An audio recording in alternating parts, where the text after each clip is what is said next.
and thank you for continuing to join us for our Cinderella marathon. The next story that we have is called The Korean Cinderella, and it is by Shirley Climo and is illustrated by Ruth Heller.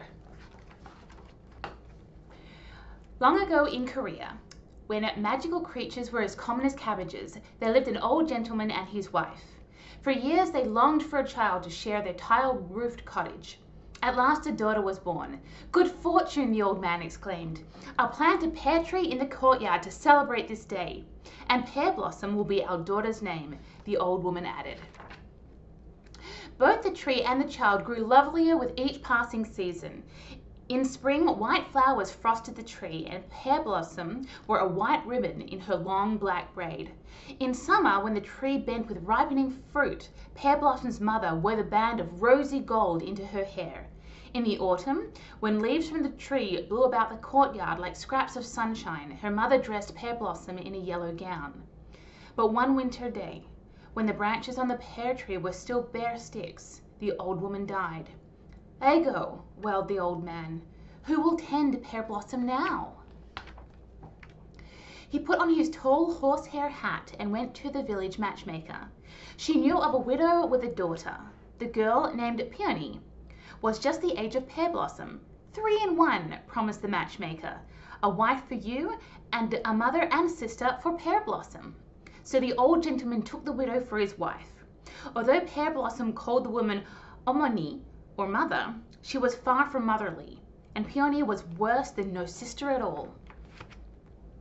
Omoni found fault as soon as she stepped into the kitchen. "Too cold," she grumbled. "The fire's gone out. Fetch wood, Pear Blossom. Be quick." Pear Blossom gathered sticks and fed the stove until the lid on the kettle danced from steam. "Too hot," her stepmother scolded then. "The noodles are scorching. Get water, Pear Blossom. Be quick." Both Omoni and Peony were jealous of Pear Blossom, and the harder she worked, the happier they were. Each day Pear Blossom was up before the sun. She cooked and cleaned until midnight, with only the crickets for company. Each year was worse than the one before, for her father grew too feeble to pay attention to Pear Blossom's troubles. Omoni dressed Pear Blossom in rags and tied her shiny braid with a twist of rope. And now she and Peony addressed her only as Little Pig, or Pigling. "Pigling has a pigtail," jeered Peony, but nothing could hide Pear Blossom's beauty. At night, Omoni lay sleepless, searching for an excuse to get rid of her stepdaughter. One morning she told Pear Blossom, "The water jar by the door needs filling." "It leaks, Omoni," Pear Blossom replied, "for it has a hole the size of an onion." "Stubborn little pigs get tied up and taken to market," warned her stepmother. "Fill that jar." But Omoni and Peony marched through the courtyard gate, locking it behind them. Pear Blossom leaned against the tall jar. "Will none in this world help me?" she asked. "Jug, jug, jugful," rumbled a hoarse voice. "A togabi," Pear Blossom gasped. "A goblin!" What if a togabi goblin were hiding in the jar? Fearfully she stood on tiptoe and peered inside. A gigantic frog with bulging eyes stared back. "Jugful," it croaked again, and squeezed itself like a stopper into the hole in the jar. "As you wish," agreed Pear Blossom. For frog or goblin, it was best to do its bidding. She hurried to the well and drew a jugful of water. When she poured it into the jar, not a drop leaked out. When Omoni and Peony returned, they found Pear Blossom resting beside the jar. "So," Omoni shrilled, "off to market, little pig." "But Omoni, the jar is full," Pear Blossom protested. "A frog helped me." "Trickery," snapped her stepmother, but she muttered to Peony, "A magic frog. Look inside that jar." Peony hung over the rim, but saw only her own scowling face. All of a sudden the jar tipped. A flood of water soaked Peony from head to toe. "Pigling's to blame," she howled. "Someday, little pig will get what she deserved," Omoni declared. She made Pear Blossom crawl through the puddles, licking up the water. The next morning, Omoni scattered a huge sack of rice around the courtyard. "Hold this rice, little pig," she ordered. "Polish every grain, or else," she shook the empty bag, "you'll be put in this sack and sent to China." Then Omoni and Peony left for the village. Rice covered the ground like sand beside the sea. Pear Blossom threw her arms around the pear tree and asked, "Will none in this world help me?" Wings whirled overhead, and a flock of sparrows flew out of the tree. "Cheer, cheer, cheer," the sparrows called to Pear Blossom. They pecked at the rice, separating husk from kernel. In a matter of minutes, the sparrows had polished the rice and piled it in a corner. When Omoni came back, she found Pear Blossom nodding beneath the tree. "Off to China," her stepmother began, and then caught sight of the mound of rice. "How can this be?" she demanded. Pear Blossom rubbed her eyes. "Sparrows flew out of the tree and polished the rice." "Birds don't hull rice," scoffed Omoni. "They eat it." But to Peony she whispered, "It's magic that's flying about. Catch some." She pushed Peony beneath the pear tree. At once the cloud of sparrows swooped down. "Cheat, cheat, cheat," they chattered at Peony. They pecked at her, tearing her jacket. They perched on her head, pulling her hair. "Pigling's to blame," Peony bawled. "Some day little pig will get what she deserves," Omoni threatened. She did not give Pear Blossom anything to eat, not that day or the next. Not so much as a kernel of rice. Pear Blossom had food to fix nevertheless. The village was having a festival, and she had to pack picnic hampers of dried fish and pickled cabbage for her stepmother. She also sewed a dress of pink silk for her stepsister. When festival day came, Peony mocked Pear Blossom, calling her "dirty piglet stay-at-home." "Pigling may go," said Omoni in a voice as sweet as barley sugar, "after she weeds the rice paddies." She handed Pear Blossom a basket of wilted turnip tops. "Here is Pigling's picnic." "I am most grateful, honourable mother," said Pear Blossom. When she reached the fields, Pear Blossom dropped the basket in dismay.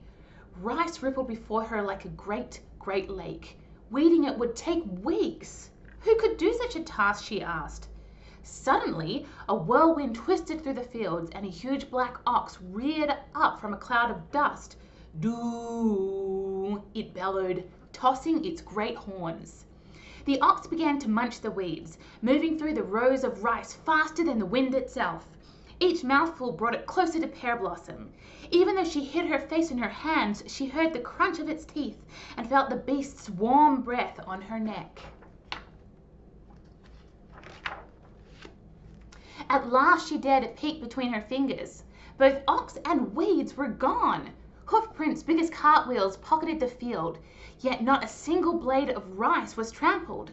And when Pear Blossom looked into her basket, she found fruit and honey candy instead of turnips. She bowed, then cupped her hands and called 1,000 thanks. Pear Blossom hastened to the village festival. The road, which followed a crooked stream, was rough with pebbles. Pear Blossom had just slipped off one straw sandal to shake out a stone when she heard a shout. Make way for the magistrate." 4 bearers, a palanquin, swaying on poles across their shoulders, jogged toward her. In the chair sat a young nobleman dressed in rich robes and wearing a jade jewel in his top knot. Flustered, Pear Blossom teetered on one leg like a crane, holding her straw sandal. Her cheeks grew hot as red peppers, and she hopped behind a willow tree that grew beside the stream. As she did, her sandal splashed into the water and bubbled like a small boat, just out of reach. "Stop!" commanded the magistrate from his palanquin. He was calling to his bearers, but Pear Blossom thought he was shouting at her, and frightened, she fled down the road. The magistrate gazed after Pear Blossom, struck by her beauty. Then he ordered his men to fish her sandal from the stream and to carry him back to the village. At the festival, Pear Blossom forgot about her missing shoe. She watched the acrobats and tightrope walkers until she was dizzy. She listened to the flutes and drums until her ears rang. She nibbled on treats until her basket was almost empty. She was peeling the last orange when Omoni and Peony came upon her. "Little pig," screamed her stepmother, "what are you doing here?" "I am here because a great black ox ate all the weeds in the rice paddies," said Pear Blossom, "the same ox that gave me this orange." "Black ox indeed," Omoni snorted. Oxen are brown. You stole that fruit." She was interrupted by the magistrate's bearers. "Hear this," they shouted as they elbowed the palanquin through the crowd. "We seek the girl with one shoe." It's Pigling, Peony pointed at her sister. She's lost her shoe. The bearers put the chair down beside Pear Blossom, and the nobleman held up the straw sandal. The magistrate has come to arrest you for stealing, Omni shook Pear Blossom. Now you'll get what you deserve. Then she must deserve me as her husband, said the magistrate, for this lucky shoe has led me to her. Another of Pigling's magic tricks, hissed Omni, pulling Peony to the palanquin. My daughter will give you 2 shoes. That is twice as lucky. The magistrate looked at Omni as if she had lost her wits. Then he turned to Pear Blossom and said, I've luck enough if she who wears this one becomes my bride. Pear Blossom smiled, too shy to speak, and slipped the sandal on her foot. Omni stood staring, stiff as a clay statue, but Peony ran straight to the rice fields to find the magic ox. All she saw was a glimpse of its hooves as it galloped away. When springtime came, the magistrate sent a go-between to Pear Blossom's old father to arrange a grand marriage. Pear Blossom's wedding slippers were of silk, and in the courtyard of her splendid new house a dozen pear trees bloomed. Ewa, ewa, chirped the sparrows in the branch. Ewa, croaked the giant frog down below. That is as it was long ago, and as it should be, for in Korean, Ewa means pear blossom.